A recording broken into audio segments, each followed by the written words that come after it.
రైతు సోదరులకు నమస్కారం అండి. నా పేరు రంగస్వామి. నేను Melina seeds company private limited sales మేనేజర్గా ఉన్నాను. కర్నూలులో ఉంటాను. ప్రస్తుతం మనము మెలీనా సీడ్స్ వారి నంది 3001 బంతిపూల తోటలో ఉన్నాము. ఆ తోట ఎలా ఉంది ఏంటి అని రైతు మాటల్లో అడిగి తెలుసుకుందాం. అన్న నమస్కారం. అన్న మీ పేరు అన్న? వెంకటరామరెడ్డి. ఏ ఊరు అన్న?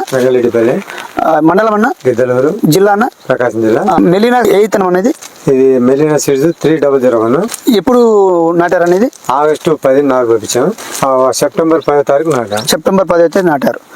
నాటిన తర్వాత మొక్క గ్రోతింగ్ బాగానే వచ్చింది. బాగుంది. బ్రాంచెస్ బాగానే వచ్చాయి. ఫ్లవర్స్ కూడా బాగానే ఉంది.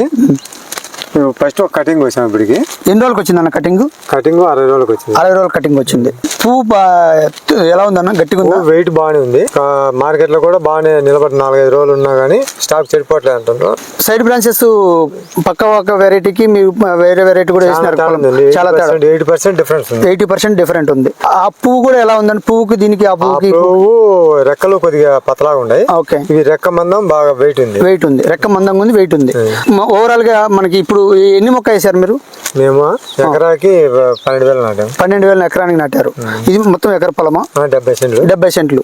10,000 మొక్క నాటారు.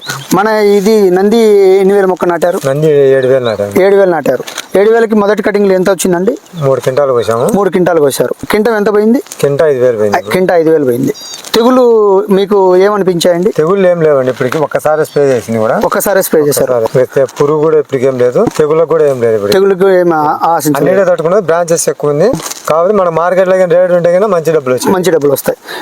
ఈ వెరైటీ రైతులకు మేము రికమెండ్ చేసుకోవచ్చు అంటారా? ఇబ్బంది ఏం లేదండి. చెప్పుకోవచ్చు అంటారా? చేసుకోవచ్చు. కాబట్టి ఇది కొద్ది పెంచుకోవాలి. ఇది పెంచాలంటారు. ఎట్లా? మేము 30 అంగనాలు పెట్టాము. 40 అంగనాలు 42 పెట్టుకుంటే సరిపోతుంది. మాకు ఒకటి కూడా మొక్క కరసపోయింది, అతకపోయింది. కోసుకోవడానికి ఇబ్బంది అవుతుంది, రేపు ఇబ్బంది అవుతుంది. ఈ యొక్క సలహా ఇచ్చినందుకు చాలా థాంక్స్ అండి.